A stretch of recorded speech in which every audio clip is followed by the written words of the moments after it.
Assalamualaikum. Myself Bisma Khan, third year student of BSSC. So today I am lucky to have the opportunity to explain this interesting topic, which is a very important or influential topic in marketing. In this lecture, we will build the understanding of consumers, their behavior, their factors which affect their behavior, and also we will try to understand how marketers can deal with consumers. So, starting with the basic concept, uh, where consumers stand in the market or who are consumers. Most of us actually don't know anything about consumers. हम लोग नहीं जानते कि हम market में consumers कौन होते हैं, कंज्यूमर्स में प्रोड्यूसर्स में क्या डिफरेंस होता है, कस्टमर्स में और कंज्यूमर्स में क्या डिफरेंस होता है. तो हम लोग इस स्लाइड में बेसिकली कवर करेंगे कि कंज्यूमर्स होते कौन है. Consumer is any individual who consumes the product. Consume करने का मतलब ये होता है कि उस प्रोडक्ट को कम्प्लीटली कंज्यूम कर लिया गया, उसको कम्प्लीटली एक तरीके से ख़त्म कर दिया गया है और वो यूज़ के लिए, रीसेल के लिए या रीमैन्युफैक्चरिंग के लिए जो है वो यूज़ नहीं किया जा सकता.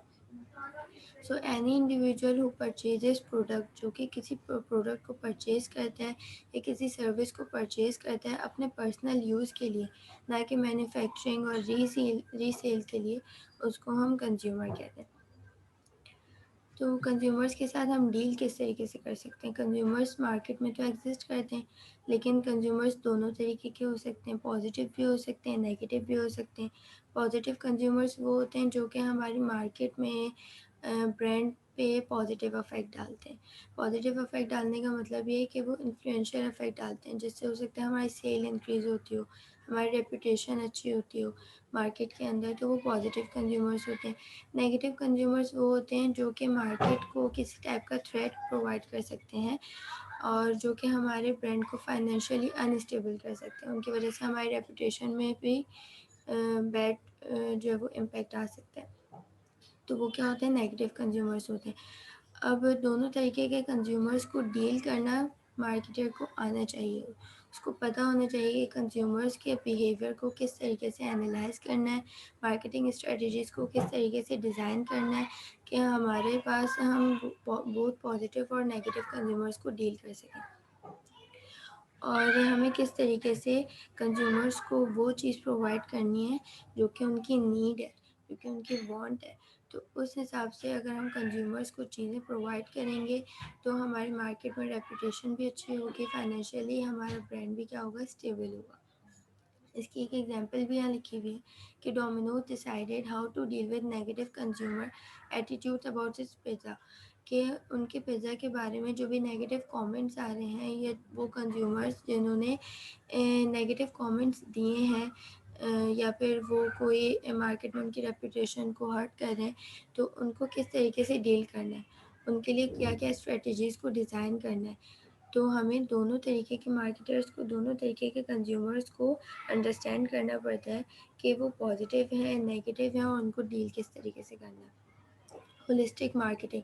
होलिस्टिक मार्केटिंग क्या होती है? Holistic is a term which is use for a general purpose और a total in place of a total, like if I want to aggregate everything, then I can use the term holistic. Similarly, in marketing, if we want to see everything in the concept of a system, so we can use a holistic marketing approach. Holistic marketing approach basically uh, आती है हमारे पास, ये इस चीज़ को importance देते हैं वहाँ पे कि हर चीज़ जो भी मार्केटिंग के अंदर मौजूद है वो रिलेटेड है मार्केटिंग से. लाइक कि हमारे पास जो भी चीज़ें ब्रांड्स के अंदर, उनके एम्प्लॉयज़ हैं, उनके एक्सटर्नल कस्टमर्स हैं, कंज्यूमर्स हैं, क्लाइंट्स हैं, स्टेक होल्डर्स हैं, आपस में उनके रिलेशनशिप्स क्या हैं और किसी ब्रांड की सोशली क्या रिस्पॉन्सिबिलिटी बनती है. इन सारी चीज़ों को हम देखते हुए जो मार्केटिंग स्ट्रेटजीज़ को डिज़ाइन करते हैं, तो ये होलिस्टिक मार्केटिंग अप्रोच कहलाती है। इसके अंदर हमारे पास इंटरनल मार्केटिंग होती है, 4 कंपोनेंट्स हैं। इंटरनल मार्केटिंग है, रिलेशनशिप मार्केटिंग है, इंटीग्रेटेड मार्केटिंग है एंड सोशली रिस्पॉन्सिबल मार्केटिंग है। इंटरनल मार्केटिंग के अंदर हम एम्प्लॉयज़ के थ्रू मार्केटिंग करवाते हैं। रिलेशनशिप मार्केटिंग है, अच्छा इंटरनल मार्केटिंग की एक बहुत अच्छी एग्जांपल भी है कि हमारे पास लिंक्डइन के अंदर बहुत सारी पोस्ट ऐसी होती हैं, जब भी कोई सिस्टम लिमिटेड के अंदर कोई बंदा न्यू हायर हुआ होता है, तो वो अपना एक पोस्ट शेयर कर देता है कि उससे हमें पता चलता है कि सिस्टम लिमिटेड जो है वो एक ऐसी कंपनी है जहाँ पे लोग ज़्यादातर जाना प्रेफर कर रहे हैं। तो इस तरीके से सिस्टम लिमिटेड की भी मार्केटिंग हो रही है, जबकि लोग अपने पर्सपेक्टिव के थ्रू जो है वो अपने पर्सपेक्टिव के हिसाब से वो पोस्ट शेयर करते हैं कि उनको लगता है कि ये उनकी बहुत बड़ी अचीवमेंट है, जो कि एक्चुअली होती भी है कुछ लोगों के लिए। तो उनको लगता है कि वो बहुत बड़ी अचीवमेंट है, इसलिए वो पोस्ट शेयर कर देते हैं ताकि उनके जो भी कनेक्शंस हैं उनको पता चल सके। लेकिन ये इंटरनली क्या है, एम्प्लॉयज़ के थ्रू ही सिस्टम लिमिटेड की मार्केटिंग हो रही है। रिलेशनशिप मार्केटिंग के अंदर क्या होता है कि जो भी हमारे पास चीज़ें मौजूद हैं ब्रांड के अंदर, कि उनके एम्प्लॉयज़ के, क्लाइंट्स के और कंज्यूमर्स के आपस में क्या-क्या रिलेशनशिप्स हैं और हमें इन रिलेशनशिप्स को किस तरीके से डील करते हुए मार्केटिंग स्ट्रेटजीज़ को डिज़ाइन करना है। सोशली रिस्पॉन्सिबल मार्केटिंग क्या होती है कि हमें पता होना चाहिए कि हमारी रिस्पॉन्सिबिलिटी सोशली क्या आती है, कि किसी भी माशरे में रहते हुए हमें किन चीज़ों को प्रमोट करना है, किन चीज़ों को प्रमोट नहीं करना और किन चीज़ों से हमें जो है वो खुद को रोकना है या फिर कल्चरल पर्सपेक्टिव के हिसाब से लोगों की चीज़ों का ख़्याल रखना है। तो उन सारे पॉइंट्स को सोचते हुए जो मार्केटिंग की जाती है वो सोशली रिस्पॉन्सिबल मार्केटिंग होती है। और इन चारों कंपोनेंट्स को अगर हम सम अप कर देते हैं और उनके हिसाब से जो मार्केटिंग स्ट्रेटजीज डिज़ाइन करते हैं, तो वो होलिस्टिक मार्केटिंग अप्रोच कहलाती है। तो होलिस्टिक मार्केटिंग अप्रोच के बाद हमारे पास है कि कंज्यूमर के बिहेवियर को अंडरस्टैंड किस तरीके से करना है। ये सबसे इम्पॉर्टेंट टॉपिक है कि हमें पता होना चाहिए मार्केटिंग में हमारे पास जो कंज्यूमर्स हैं उनके बिहेवियर्स को किस तरीके से अंडरस्टैंड करना है और ऑर्गेनाइजेशंस को कौन से प्रोडक्ट्स को यूज़ करना है, कौन सी चीज़ों को सिलेक्ट करना है मार्केटिंग के लिए, किस तरीके से अपनी सर्विसेज और गुड्स को ऑर्गेनाइज़ करना है, आइडियाज़ और एक्सपीरियंसेस को किस तरीके से ऑर्गेनाइज़ करना है कि वो कंज्यूमर्स की या कस्टमर्स की नीड्स और वांट्स को सेटिस्फाई कर सकें। तो उनको कंज्यूमर बिहेवियर को फुली अंडरस्टैंड करना आना चाहिए मार्केटर्स को। इसके लिए हमारे पास कुछ भी फैक्टर्स होते हैं जो कि अफ़ेक्ट करते हैं कंज्यूमर के बिहेवियर को। वो कौन-कौन से फैक्टर्स होते हैं? कल्चरल है, सोशल है एंड पर्सनल फैक्टर्स हैं। कल्चरल फैक्टर्स वो होते हैं जो कि उनके कस्टम से रिलेटेड होते हैं, उनके आर्ट से रिलेटेड होते हैं। कोई किसी भी नेशन का या किसी पीपल ग्रुप ऑफ पीपल का एक पर्सपेक्टिव होता है, एक पॉइंट होता है जिनकी बिना पर वो दूसरों से मुख्तलिफ होते हैं। तो वो हर अलग-अलग कल्चर के अंदर कुछ अलग-अलग चीज़ों को प्रेफ़रेंस दी जाती है। इस बेसिस पे हमारे पास क्या होता है कि और कल्चर के अंदर रहते हुए उनके कस्टम्स को, उनके अचीवमेंट्स को और उनकी सोशल इंट्यूशंस को, इन सब चीज़ों को हमें लेके चलना पड़ता है और उनके हिसाब से फिर मार्केटिंग स्ट्रेटजीज़ को डिज़ाइन करना पड़ता है। सो culture is a fundamental determinant of a persons want and behaviour. सबसे इम्पॉर्टेंट पार्ट है ये बताने के लिए कि इंसान के वांट क्या हैं, उस ग्रुप ऑफ पीपल के अंदर जो भी लोग रहते हैं उनकी ख्वाहिशात क्या हैं और उनका रवैया कैसा होगा। जो कल्चरल फैक्टर्स में इम्पॉर्टेंट इन्फ्लुएंस रखते हैं वो फीचर्स कौन-कौन से हैं? एक तो कल्चर इटसेल्फ होता है, एक सब कल्चर होता है एंड सोशल क्लास होती है। कल्चरल वैल्यूज़ हमें भी पता है कि वो कंट्रीज़ और मार्केट के हिसाब से मुख्तलिफ होती हैं। हर मुल्क में रहने वाले लोग दूसरे मुल्क से डिफरेंट होते हैं। लाइक पाकिस्तान में अगर हम पाकिस्तान की बात करते हैं तो यहाँ पर इस्लामिक पॉइंट ऑफ व्यू से कुछ चीज़ों की रिस्ट्रिक्शंस हैं। कुछ चीज़ों को अच्छा समझा जाता है, कुछ चीज़ों को बुरा समझा जाता है। जबकि अमेरिका में या कनाडा में या बाहर के और दूसरे ममालिक में उन चीज़ों पर इतनी ज़्यादा रिस्ट्रिक्शंस नहीं होती। उन चीज़ों को बुरा नहीं समझा जाता। तो इस हिसाब से हमें लेके चलना पड़ता है कि कौन से कल्चरल व्यूज़ हम जहाँ पे मार्केटिंग कर रहे हैं, जहाँ हमारी ब्रांड एग्जिस्ट कर रही है, वहाँ के लोगों के कल्चरल व्यूज़ क्या है। ये बहुत मोस्ट इम्पॉर्टेंट जो है वो टॉपिक भी कह सकते हैं और मोस्ट इम्पॉर्टेंट पॉइंट भी है। अच्छा, सब कल्चरल क्या होते हैं? सब कल्चरल का मतलब ये है कि एक कल्चर में रहने वाले लोगों के मज़ीद छोटे-छोटे ग्रुप्स बना देना। लाइक अगर हम बात करते हैं कि वैसे ये थोड़ा इस्लामिक पॉइंट ऑफ व्यू हो जाएगा, लेकिन कल्चरल अगर मैं बात करूँ कि सिंधी लोग हैं, ठीक है? अब सिंध में रहने वाले कुछ सिंधी लोग हैं, लेकिन उनके अंदर भी सब कल्चर्स पाए जाते हैं। उनके अंदर भी कुछ लोग रिवायतों में मुख्तलिफ होते हैं दूसरे लोगों के मुकाबले में। कुछ लोगों के मेहमान नवाज़ी हम कह सकते हैं कि वो किस तरीके से लोगों की दूसरे लोगों की करते हैं। या हम ये भी सोच सकते हैं कि वो कौन-सी डिशेज़ को प्रेफ़र करते हैं, कौन से आइटम्स को प्रेफ़र करते हैं, किस तरह की ड्रेसिंग को प्रेफ़र करते हैं। मिडल लेवल के कौन से लोग होते हैं, अपर लेवल के कौन से लोग होते हैं, लोअर लेवल क्लास कौन-सी होती है। तो ये सब कल्चर्स बन जाते हैं एक ही कल्चर के अंदर रहते हुए। तो इन सब कल्चर्स को भी हमने माइंड में रखना होता है मार्केटिंग करते वक़्त। अब marketers must attend cultural values event in every country to closely understand how to market their existing and upcoming products. हर कंट्री पे मार्केटर्स को जाना चाहिए, उनको कल्चरल इवेंट्स को अटेंड करना चाहिए, उन लोगों की रिवायतों के मुताबिक, उनकी सकाफ़तों के मुताबिक जो है वो जानना चाहिए कि वो कौन-सी चीज़ों को ज़्यादा प्रेफ़र करते हैं, कौन से प्रोडक्ट्स को ज़्यादा यूज़ करते हैं, किस टाइप के कपड़ों को ज़्यादा वेयर करते हैं, तो उनको मार्केटिंग में आसानी होगी। इसके अलावा उनकी लैंग्वेजेस भी डिफ़र करती हैं, मतलब कल्चरल वैल्यूज़ के अलावा जैसे सिंधी ज़बान अलग है, पंजाबी ज़बान अलग है। अमेरिका में जाएँ तो इंग्लिश इज़ इंटरनेशनल लैंग्वेज, तो इंग्लिश फिर वहाँ पे ज़्यादा यूज़ की जाती है। तो हर तरह से जो है वो हमें कल्चरल वैल्यूज़ को और कल्चरल डिफरेंसेस को समझना आना चाहिए।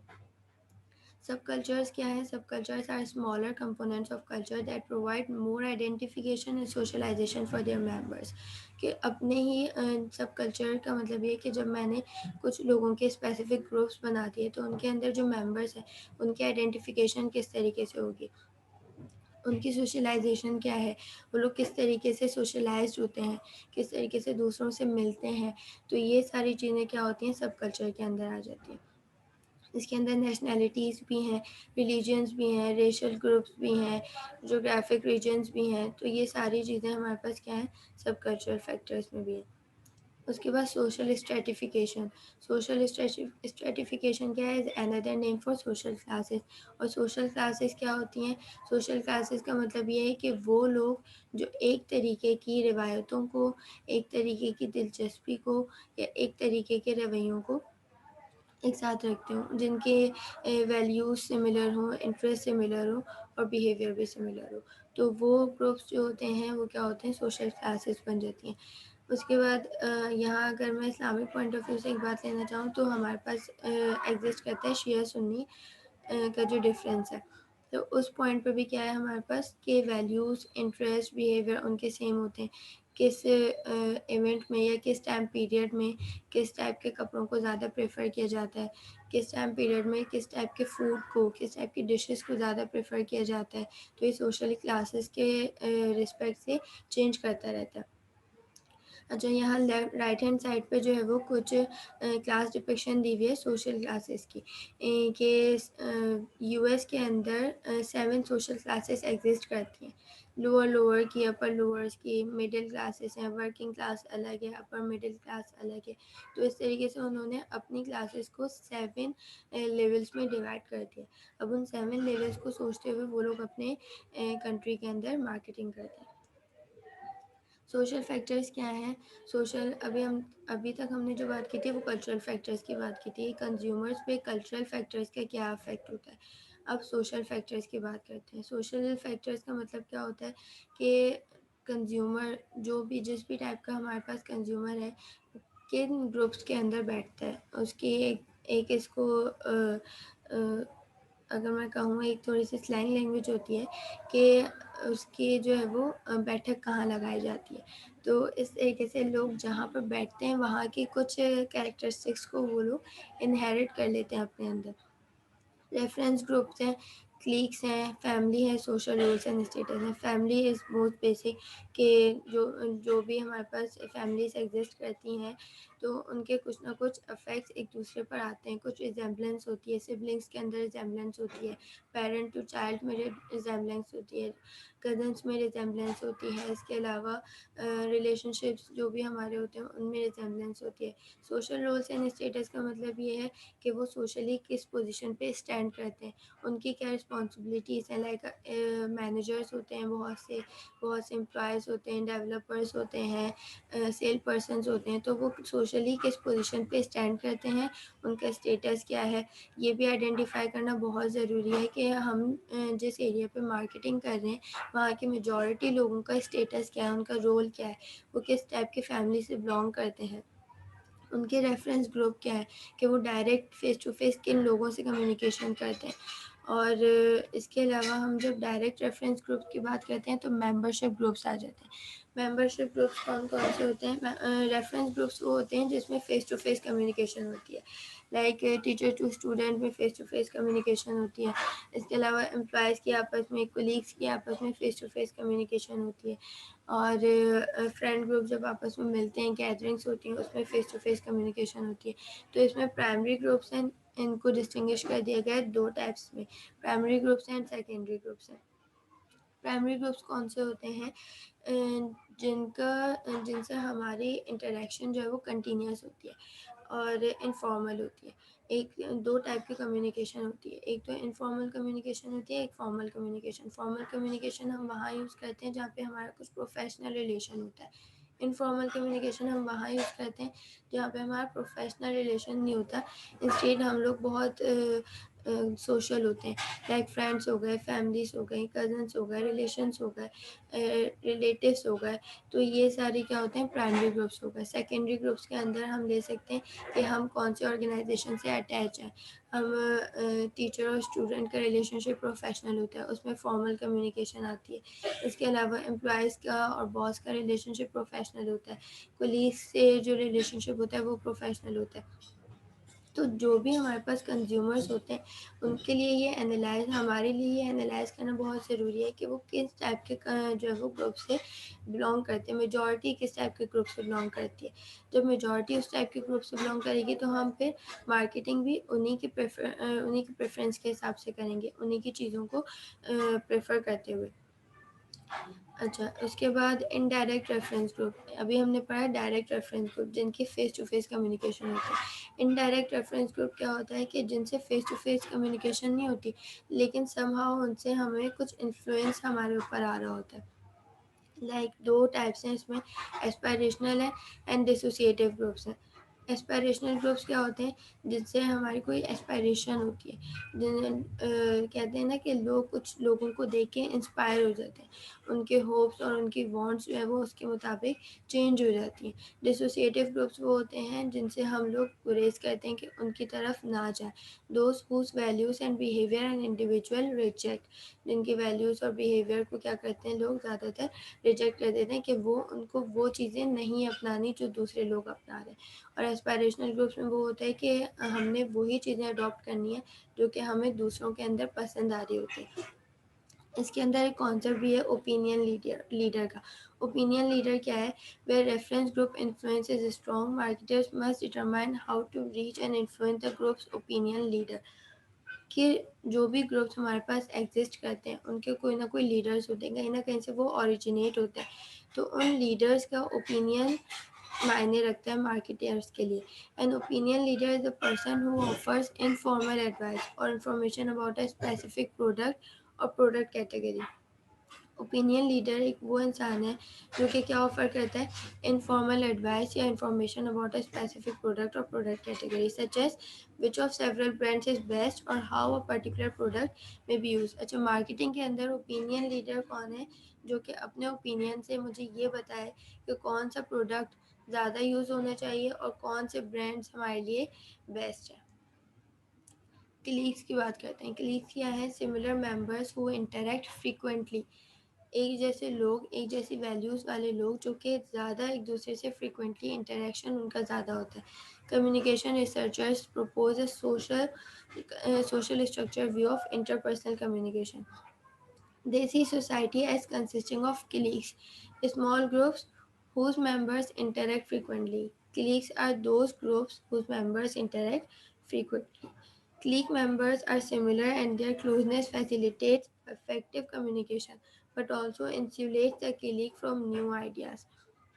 मतलब क्या हुआ कि क्लीग्स मेंबर्स जो होते हैं उनकी इफ़ेक्टिव कम्युनिकेशन तो होती है लेकिन वो न्यू आइडियाज़ पे बहुत जल्दी अडॉप्ट नहीं हो पाते। वो जो ग्रुप होता है वो इंसुलेट होता है फ्रॉम न्यू आइडियाज़ से कि वो ये कहते हैं कि उनकी जो रिवायात हैं, उनकी जो चीज़ें हैं वो बरकरार रहनी चाहिए इंस्टेड कि वो न्यू चीज़ को ही अडॉप्ट करें। The challenge is to create more openness to so colleagues exchange information with others in society. This openness is helped along by people who function as liaisons and connect two or more colleagues without belonging to either and by bridges. People who belong to one clique and are linked to a person in another. Family. The family is the most important consumer buying organization in society, and family members constitute the most influential primary reference group. सबसे ज़्यादा influential सबसे ज़्यादा असरअंदाज होता है primary reference group पे किसका family का। Types of families in buyers life. Buyers life मतलब कंज्यूमर जो कि कोई प्रोडक्ट बाय कर रहा है उसकी लाइफ पे फैमिलीज़ का की कितनी टाइप्स हो सकती हैं और उन फैमिलीज़ का क्या इफेक्ट हो सकता है। एक तो फैमिली ऑफ ओरिएंटेशन है और फैमिली ऑफ प्रोक्रिएशन है। फैमिली ऑफ ओरिएंटेशन कौन सी है? Parents and siblings. मतलब बायर जो है वो हो सकता है वो किसी का पेरेंट हो या वो किसी का सिबलिंग हो। Almost 40% of families have auto insurance with the same company as the husband's parents. क्या मतलब हुआ इसका कि 40 इंश्योरेंस कंपनीज के बारे में बात हो रही है कि 40% फैमिलीज में ऐसा होता है कि with the same company as the husband parents के हस्बैंड के जो पेरेंट्स हैं उनकी जो जिस कंपनी से इंश्योरेंस होती है उसी कंपनी से फिर जो उनके एक तरीके से कह सकते हैं आगे के जो लोग होते हैं डिसेंडेंट जो होते हैं वो उसी कंपनी से इंश्योरेंस लेना चाह रहे होते हैं। From parents a person acquires an orientation toward religion politics and economics and sense of personal ambition self worth and love. Parents से क्या होता है कि कोई भी इंसान उसने हर पेरेंट की कुछ ना कुछ कैरेक्टरिस्टिक्स उसके चाइल्ड के अंदर आती हैं। वो characteristics may be possible religious way में हो, पॉलिटिकल वे में हो, इकोनॉमिकल वे में हो, पर्सनल एम्बिशन हो, कोई ख़ास मकसद हो, सेल्फ वर्थ हो या फिर लव हो। Even if the buyer no longer interacts very much with his or her parent, parental influence on behavior can be significant. इसमें ये बात बताई गई है कि हो सकता है बहुत से लोग ऐसे होते हैं आजकल में कि कम्युनिकेशन जो है वो ज़्यादा नहीं होती बिटवीन पेरेंट एंड चाइल्ड। तो उस सेंस में अगर हम ये सोचें कि अगर पेरेंटल कम्युनिकेशन ज़्यादा नहीं है उसके बावजूद भी कुछ ना कुछ कैरेक्टरिस्टिक्स इनहेरिटेड होती हैं चाइल्ड के अंदर, तो उन कैरेक्टरिस्टिक्स की बेसिस पे भी कुछ सिग्निफिकेंट इम्पैक्ट आ सकता है बाहर के लाइफ पे या उसके डिसीजंस पे कि वो कौन सी प्रोडक्ट्स को बाय करता है, कौन सी प्रोडक्ट्स को प्रेफर करता है। फैमिली ऑफ प्रोक्रिएशन का मतलब ये है the persons spouse and children and the persons spouse and children more direct influence on everyday buying behaviour. इसका ज़्यादा डायरेक्ट इन्फ्लुएंस होता है।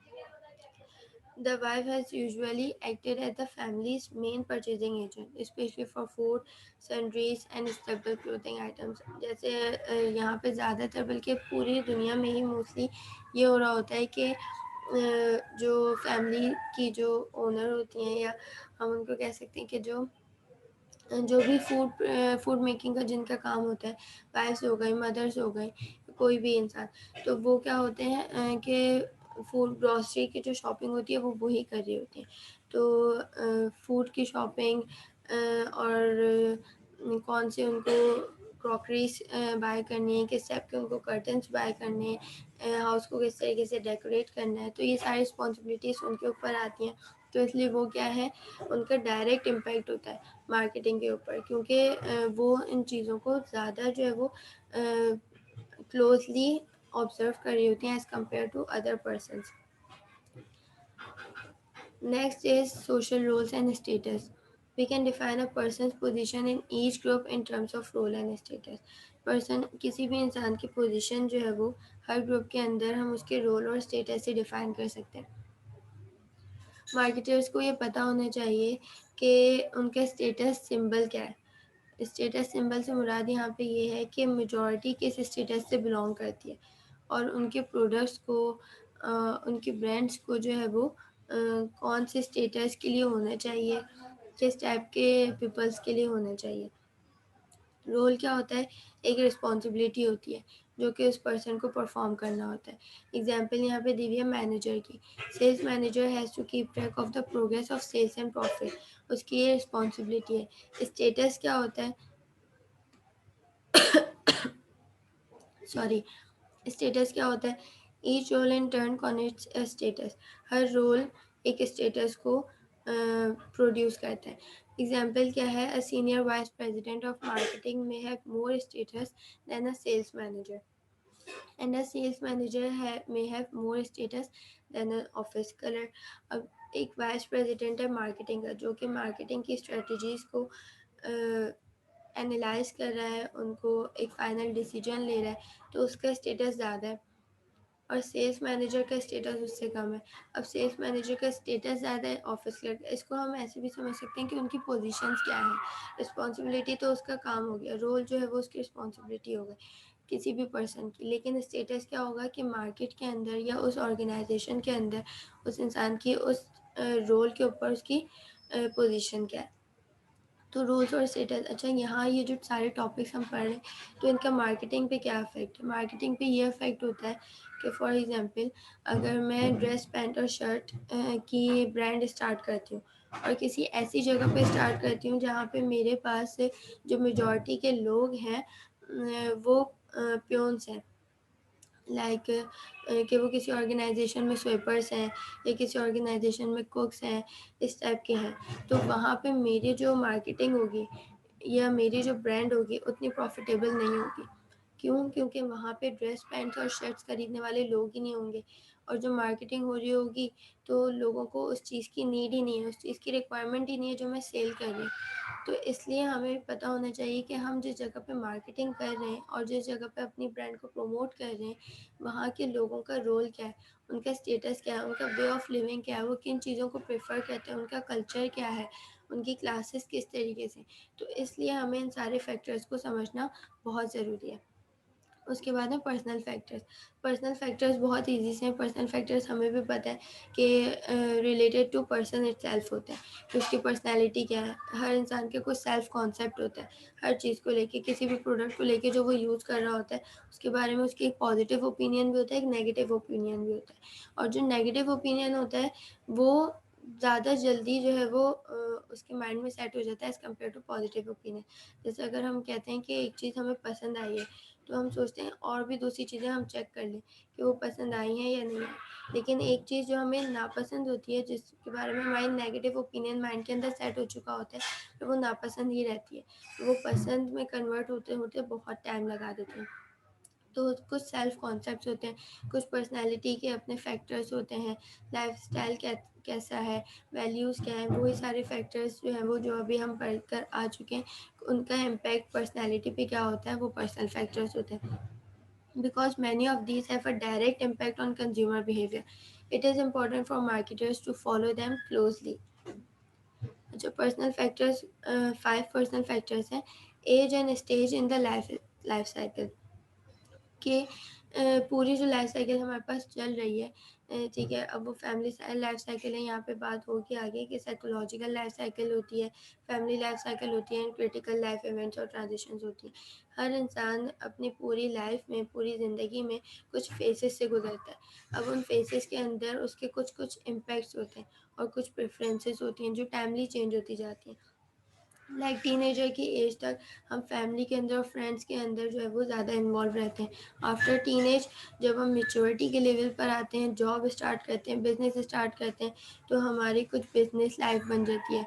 उसमें हमारे पास कुछ साइकोलॉजिकल इफ़ेक्ट्स आ रहे होते हैं, टेंशन्स आ रही होती हैं, स्ट्रेस आ रहा होता है। उसके बाद क्रिटिकल लाइफ इवेंट्स और ट्रांजिशंस आते हैं।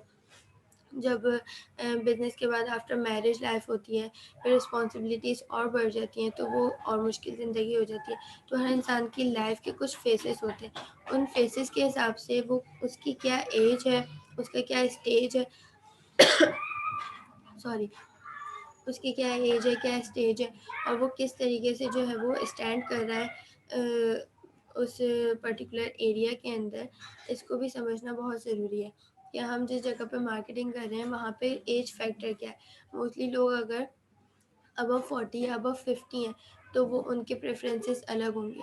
उनको फिर कुछ कहते हैं ना कि टीनेजर्स को जो है वो ज़्यादातर फॉर एग्ज़ाम्पल किचन्स में इंटरेस्ट होता है। अब मैं अगर किचन्स को बेचने जा रही हूँ और ऐसी जगह बेचने जा रही हूँ जहाँ 40 अबव 50 अबव लोग हैं, तो उनके लिए फिर वो चीज़ मायने नहीं रखती।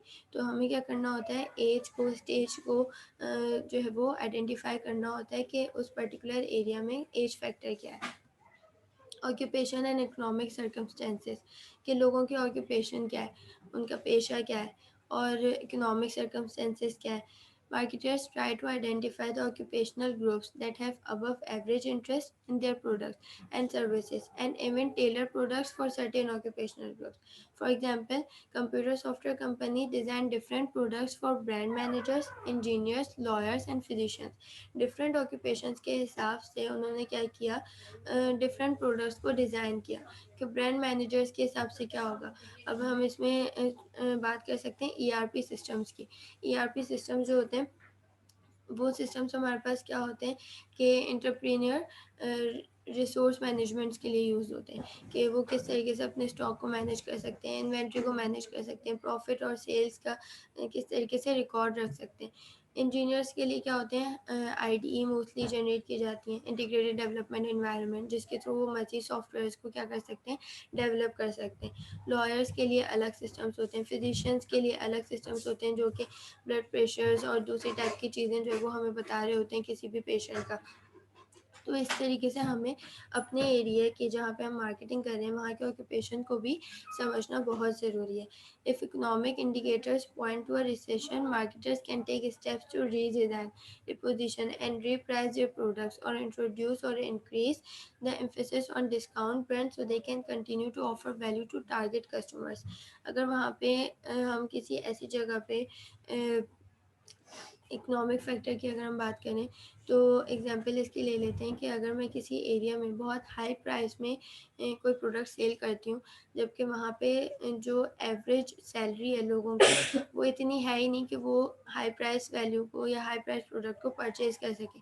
तो वहाँ पे क्या होगा, इकोनॉमिक फैक्टर आ गया एक कि वहाँ के लोगों की इतनी इनकम ही नहीं है कि वो खरीद सकें, तो वहाँ पे मेरी मार्केटिंग का कोई बेनिफिट नहीं होगा, वहाँ पे मेरी प्रोडक्ट्स सेल नहीं होंगी। Personality and self concept. Personality means a set of distinguishing human psychological traits that lead to relatively consistent and enduring responses to environmental stimuli, including buying behavior.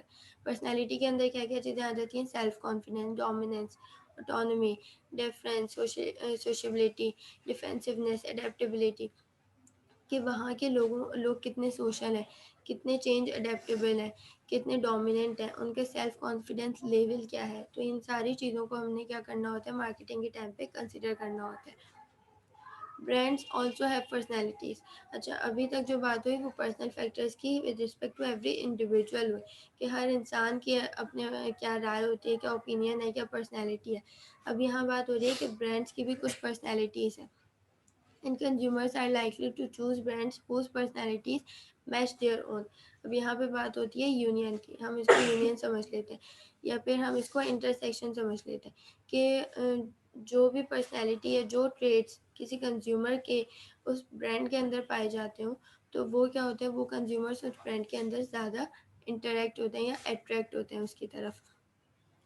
इसकी एग्जांपल ले लेते हैं हम कि यहाँ पे जो ब्रांड्स ज़्यादा चलती हैं, जे डॉट की ब्रांड हो गई या फिर हमारे पास साया की ब्रांड हो गई या फिर अल्करम हो गई और जो भी ब्रांड है, गुल अहमद वगैरह, तो वो सीज़नल कपड़ों जो भी क्लोथ्स हैं या उनके जो भी फैब्रिक है, वो सीज़नल ऑर्गेनाइज़ करते हैं कि सर विंटर कलेक्शन क्या आएगी, फेस्टिव कलेक्शन क्या आएगी।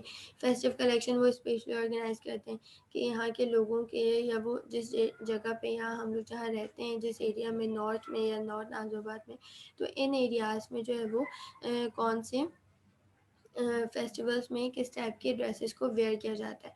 जिस टाइप के ड्रेसेस को वेयर किया जाता है उन्हीं में थोड़ी सी अमेंडमेंट करके, उन्हीं में थोड़ा सा जो है वो रिप्रोडक्शन करके वो क्या करते हैं, एक न्यू चीज़ को मार्केट के अंदर इंट्रोड्यूस करते हैं। जब वो मार्केट के अंदर इंट्रोड्यूस करते हैं तो कंज्यूमर्स उनकी तरफ अट्रैक्ट होते हैं। ब्रांड पर्सनैलिटी क्या है? अब पर्सनैलिटी कंज्यूमर्स की या इंडिविजुअल की पर्सनैलिटी के अंदर तो हमने देखा कि उसके कुछ सेल्फ कॉन्फिडेंस है, उसका कुछ सेल्फ ओपिनियन है, लेकिन ब्रांड के अंदर तो ये सारी चीज़ें नहीं है। तो ब्रांड पर्सनैलिटी क्या है?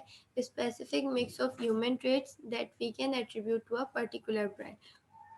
अब देखते हैं कि ट्रेट्स क्या हैं ब्रांड पर्सनैलिटी के। Sincerity, excitement, competence, sophistication and ruggedness. Stanford Jennifer Aaker एक रिसर्चर है जिसने ब्रांड पर्सनैलिटी को क्या किया, रिसर्च किया और आइडेंटिफाई किया इन ट्रेट्स को कि सिंसियरिटी क्या है, down to earth, honest, wholesome and cheerful. कि ब्रांड्स जो होनी चाहिए वो ऑनेस्ट होनी चाहिए, कि जो चीज़ वो अपने एडवर्टाइजमेंट्स में दिखा रही हैं वही चीज़ वो कंज्यूमर को उसी क्वालिटी में प्रोवाइड करें। Excitement, daring, spirited, imaginative and up to date होने का मतलब ये है कि वो टाइमली अपनी चीज़ों को अपडेट कर सकें। जैसे मैंने अभी कहा कि फेस्टिवल्स आते हैं तो फेस्टिव कलेक्शंस इंट्रोड्यूस हो जाती हैं, विंटर आते हैं तो विंटर कलेक्शन हमारे पास इंट्रोड्यूस हो जाती है, समर कलेक्शन इंट्रोड्यूस हो जाती है। तो ये चीज़ ब्रांड्स के अंदर होनी चाहिए। कॉम्पिटेंस क्या है, रिलायबल, इंटेलिजेंट एंड सक्सेसफुल। उनको पता होना चाहिए कि उनके कौन कौन से फैक्टर्स अफेक्ट करते हैं, मार्केटिंग किस तरीके से करनी है, स्ट्रेटजीज़ को किस तरीके से डिज़ाइन करना है और लोगों का कॉन्फिडेंस किस तरीके से गेन करना है। Sophistication, upper class and charming, upper class and charming, rigidness, outdoors है एंड टफ। मतलब कि उनके जो भी प्रोडक्ट्स हैं उनको किस तरीके से लोगों को उसके ऊपर एक तरीके से कहते हैं हम कि कन्विंस करें कि वो जो चीज़ सेल आउट कर रहे हैं उसकी क्वालिटी कैसे मेंटेन रखें। Consumers often choose and use brands with a brand personality consistent with their actual self-concept. Through the match, they may instead be based on the consumer's ideal self-concept. Like क्या है, how we would like to view ourselves, जिस तरीके से हम अपने आप को देखते हैं उसी तरीके से हम ब्रांड्स को देख रहे होते हैं, और even on other self-concept. Now lifestyle and values. अब अभी तक ब्रांड पर्सनैलिटी वगैरह की बात हो गई, पर्सनल फैक्टर्स की बात हुई। पर्सनल फैक्टर्स का जो फिफ्थ फैक्टर है वो क्या है, लाइफ स्टाइल एंड वैल्यूज़। कि life style is a person's pattern of living in the world as express in activity, interest and opinions. कि वहाँ के लोगों की क्या एक्टिविटीज़ हैं, उनके क्या इंटरेस्ट हैं, उनके क्या ओपिनियंस हैं। It portrays the whole person interacting with his or her environment. Marketers search for relationship between their products and lifestyle groups. Lifestyle groups और उनके प्रोडक्ट्स के बीच में वो रिलेशनशिप्स को फाइंड करते हैं, उन रिलेशनशिप्स को फाइंड करके उनको एनालाइज करते हैं और जो डोमिनेंट रिलेशनशिप्स होते हैं उनके बेसिस पे मार्केटिंग स्ट्रेटजीज़ को क्या करते हैं, डिज़ाइन करते हैं और फिर एडवर्टीजमेंट स्टार्ट करते हैं। Consumers who experience time feminine are prone to multitasking, doing two or more things. ये consumers के बारे में लिखा हुआ है। अच्छा, companies aiming to serve them will create products and services that offer multiple time-saving benefits. For example, multitasking, blemish balm, skin creams. अच्छा, यहाँ पे क्या बताया है कि वो consumers जो कि multitasking हो, जो कि दो या दो से ज़्यादा चीज़ों को एक ही वक्त पे करना जानते हो, उनके लिए क्या होना चाहिए, ब्रांड्स को ऐसे ही प्रोडक्ट्स को इंट्रोड्यूस करवाना चाहिए जो प्रोडक्ट्स भी मल्टीटास्किंग हो। अब वो प्रोडक्ट्स मल्टीटास्किंग कैसे हो सकती है, यहाँ पे एक बाम की एग्जांपल दी हुई है, ब्लेमिश बाम, जो कि स्किन क्रीम है। अब उस ब्लेमिश बाम स्किन क्रीम का यहाँ पर्पस तो नहीं लिखा हुआ, लेकिन मे बी हो सकता है उसके पर्पसेस बहुत सारे हों, लाइक फेयरनेस हो, एक्ने रिमूवल हो, इसके अलावा इचिंग का प्रॉब्लम रिजॉल्व करती हो। तो इस हिसाब से वो मल्टीटास्क है कि वो बहुत सारे टास्क को एक ही टाइम पे अकॉम्प्लिश कर रही है, ठीक है। तो वो वाली प्रोडक्ट क्या होगी, कंज्यूमर प्रेफर करेगा कि वो बाय करे। तो इस तरीके से कंज्यूमर्स की लाइफस्टाइल क्या है, वहाँ की प्रॉब्लम्स क्या है, वहाँ की सिचुएशन क्या है, उनके बेसिस पे हमें क्या करना होता है, अपनी मार्केटिंग स्ट्रेटजीज़ को डिज़ाइन करना होता है। अच्छा, आई एम इसको यहीं पे कंक्लूड करते हैं और जो नेक्स्ट टॉपिक होगा वो नेक्स्ट पार्ट में कंटिन्यू करेंगे इंशाल्लाह।